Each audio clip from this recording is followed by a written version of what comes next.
Have you ever had the feeling that you knew what someone was going to say just before he said it? Or have you ever walked into a strange room and had the sensation that you'd been there before? Well, if you have, you've taken a small step beyond. Now watch a giant step.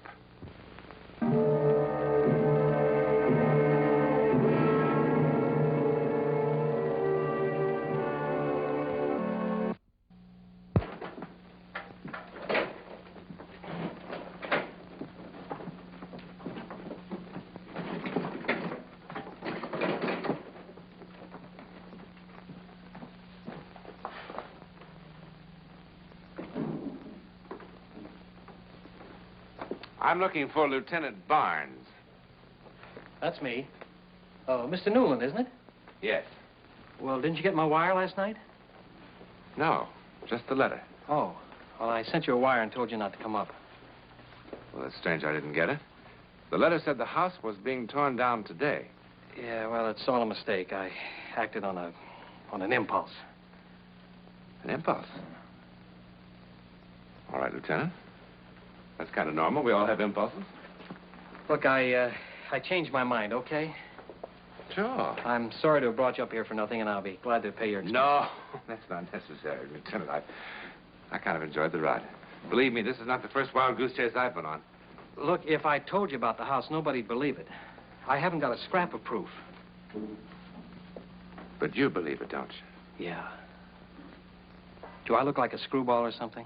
No, I wouldn't say so. I'm one of the most hard-headed guys you'll ever meet. But I don't know. I just don't know.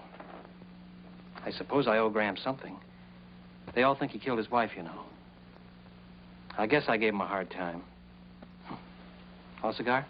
No, thank you. Well, in my book, he had it coming. Fred Graham.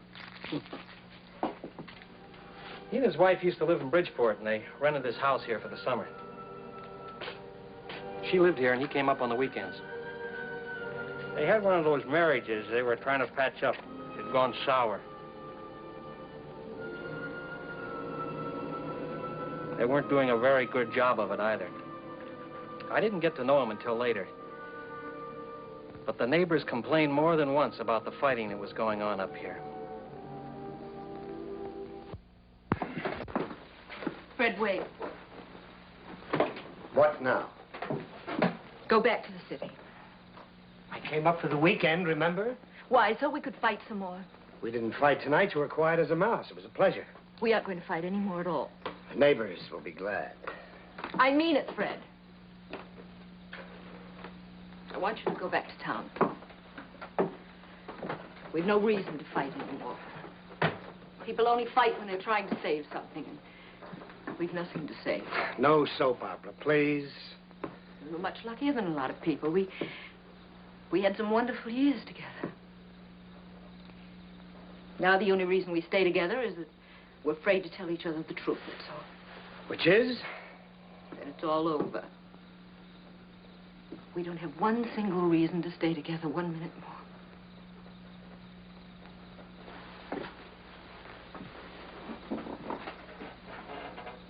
You want a divorce? Well, do you? No. Then what? I'm just going into the house. It's a remarkable house. Terrible house. I was sitting in the living room this afternoon thinking about how absolutely finished we were. And deciding it was all my fault. No, it's nobody's fault. I just felt empty and useless. Just wanted to die. I didn't have one reason to be alive. Not one single reason, not a child. And whose fault is that?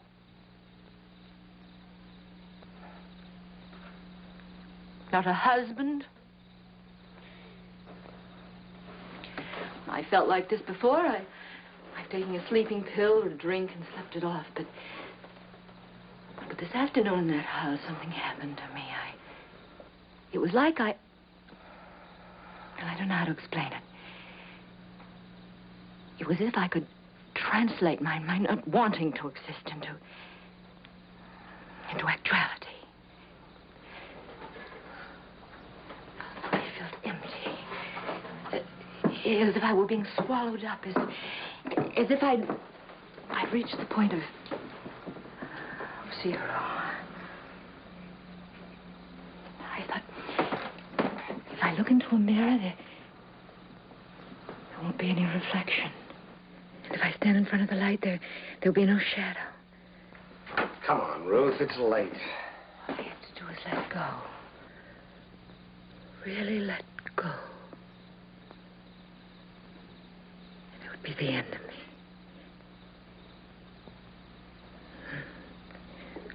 Then I heard your car in the driveway, and I thought, wait.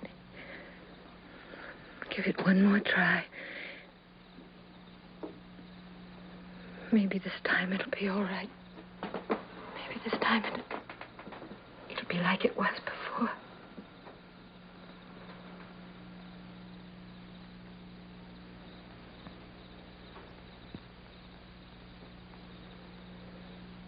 How silly.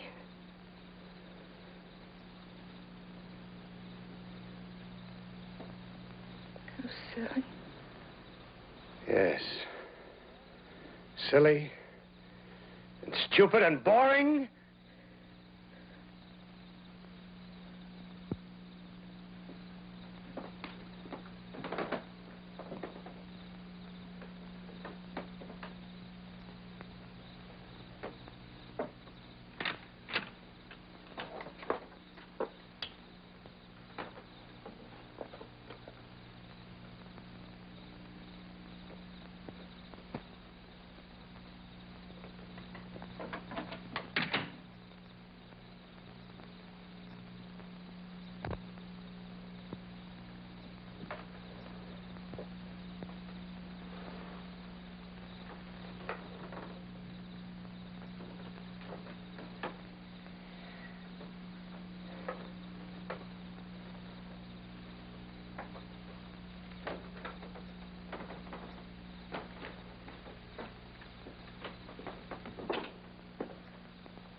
Ruth?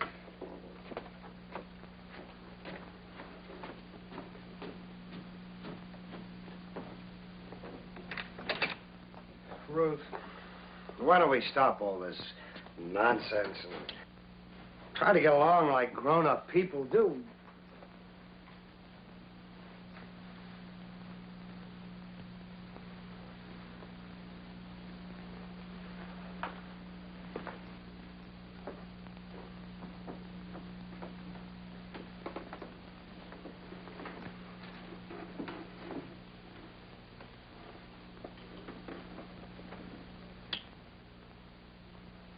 I think I preferred it when we had an honest-to-Pete drag-out fight.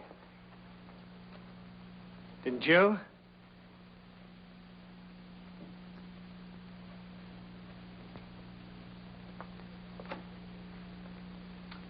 What are you, 3 years old or something? Where are you?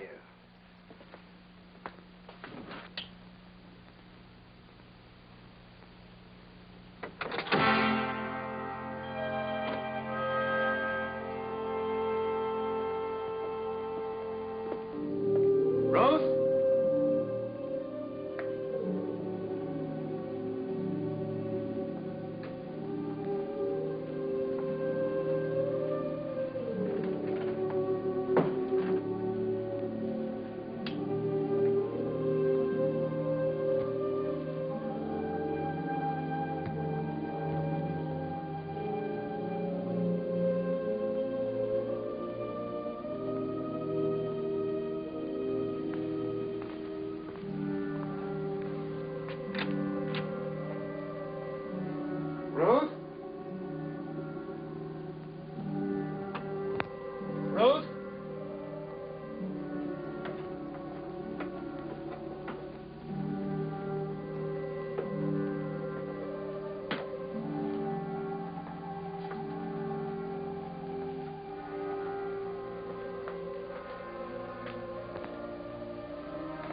Ruth!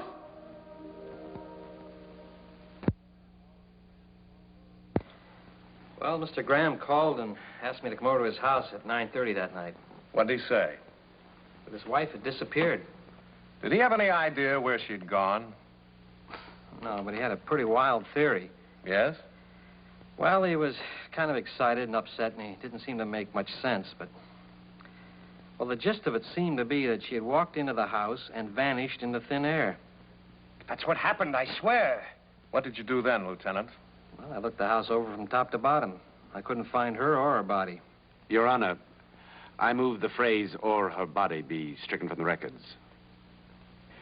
Well, all right, Henry. But again, let me remind you that this is only the preliminary hearing, not a trial, and the prosecutor is allowed a little more leeway to develop his case. Go ahead, Lieutenant. Well, and I checked all the neighbors here in town. Yes? There seemed to have been some trouble in the marriage. A lot of fights. Your Honor, that's hearsay. I have 10 witnesses who are willing to go into great detail. Your Honor, that's nobody's business but mine.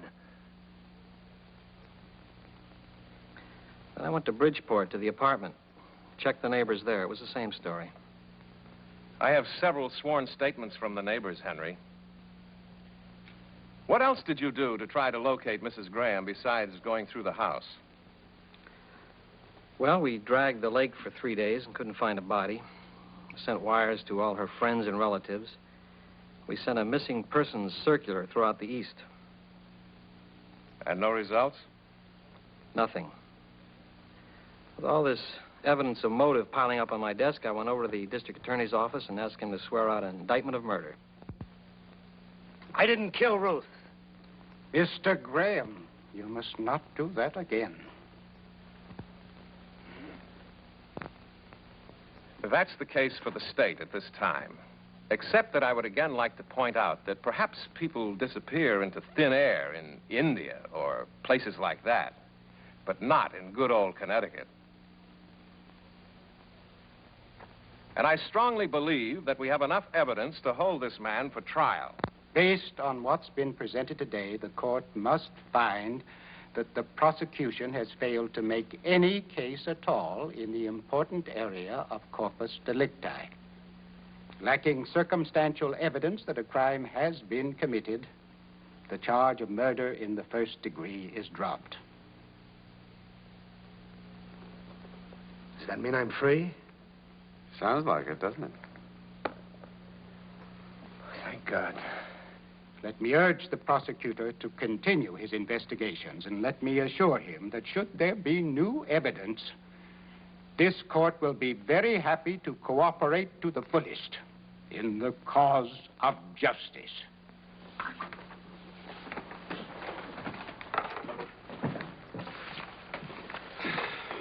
Well, Mr. Graham, you're free.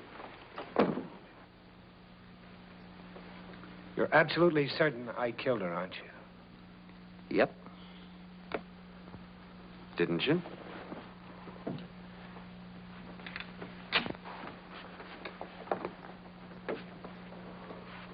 Nice going, Graham.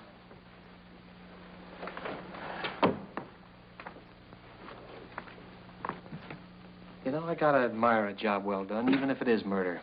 Now, look. You're clean as a whistle. So pack your suitcases, lock your house, go back to Bridgeport, and have a big laugh. But let me warn you, if I so much as find one hair of her head, one blood stain, one fingernail, I'm going to get you if it's the last thing I ever do. I'll make it easy on you, Lieutenant. I'm going to stay in that house. I'll bet. I'm going to tear that house apart until I find out what happened to my wife. Uh-huh. I am!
Go away.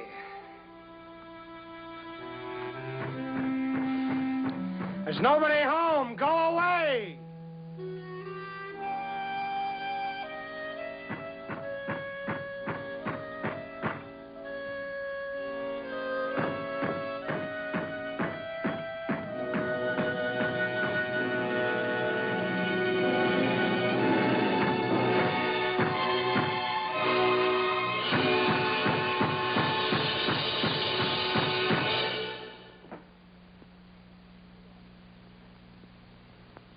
What is this? Who are you?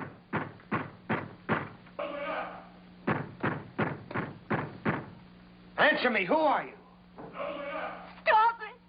Oh, stop it! Go away! But, Miss Agatha, you can't just lock yourself up in this house forever. Oh, yes, I can. Forever. But everyone feels awful about what happened. Well, let them... 32 years of my life I gave to that school. I had nothing else, just the school. And then to suddenly drop me. Just as though all those years didn't mean a thing. Well, you know how the town felt about it. I don't want to talk about it. You have to come out sometime. No, I don't. Not ever. Not from this house. But they'll break in and make you come out. For your own good. Let them try. Who are you?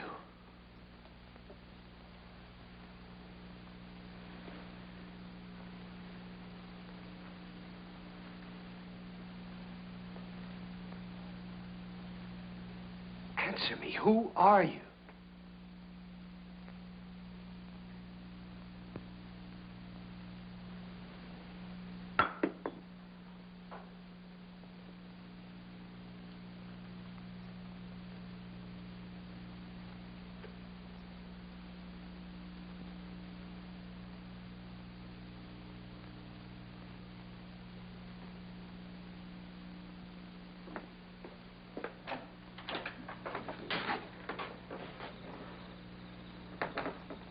What's the matter with you? You look terrible. Something crazy just happened. What's the matter? You been drinking? She talked just like Ruth did. Who? Her name was Agatha. What are you talking about? She taught school for 32 years. Who did? What are you doing in front of my house? Well, I like to sit here and hear you tear things apart. I reported you to the real estate man. That was my duty, you know. But he said you'd posted a bond to take care of all the damages, so it was okay with him. Besides, they're going to tear this house down and build a highway through here. Look, when are you going to stop this foolishness and tell me how you killed her? You're going to feel a lot better about it when you do. Leave me alone. I'll never leave you alone. Where would the school records be kept? The city hall. Are they public records? Could I get to them? Yeah. You're a citizen, aren't you?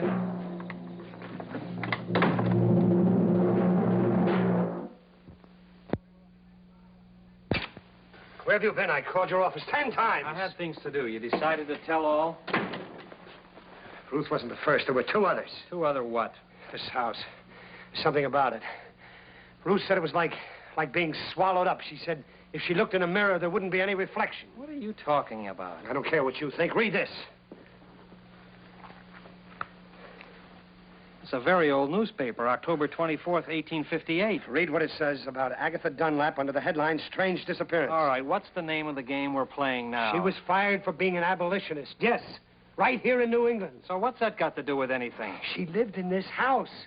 Then when she had nothing to live for anymore, she locked herself in, and nobody ever saw her again. So? It says so right here in black and white. I don't care if it says it in orange and blue. Nobody locks themselves in a house and then disappears. My wife did. You killed your wife. I didn't. Somebody else disappeared the same way. It mentions him in the same article. Some of the older residents recall that a man named Harrison Frazier, who built the house in 1821 for his bride, only to lose her in childbirth a year later, also closed himself in the house and apparently was never seen again. You know, I gotta hand it to you, Graham. You're good. You're very good. What are you going to all this trouble for? What? Is that what gave you the whole idea? What idea? How'd you come by it? By accident? I found it 2 hours ago. I mean before you killed your wife. You know, this is the screwiest alibi I have ever heard. But like I told you, you don't need it. You really don't need it. You're in the clear. Barnes, listen. I didn't kill my wife. Nobody will ever believe me. Nobody that's sane. I didn't believe Ruth. I thought she was out of her mind. But I didn't kill her. And nobody will believe me. And that's about all I had to live for. I guess this is how Ruth felt. That school teacher and the poor guy whose wife died on him. All I had to do was let go, and that would be the end of me. That's what Ruth said.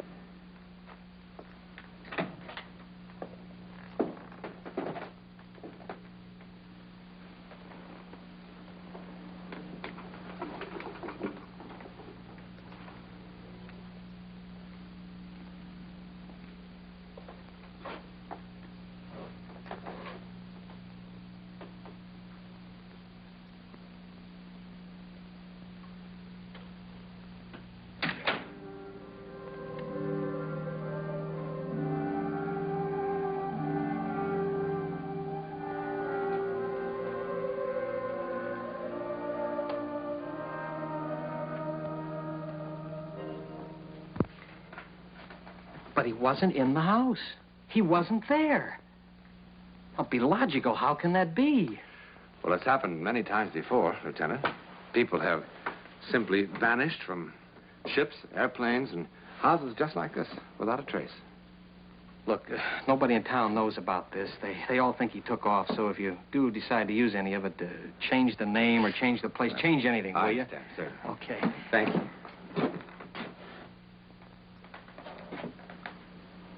Where can he be? I haven't the slightest idea.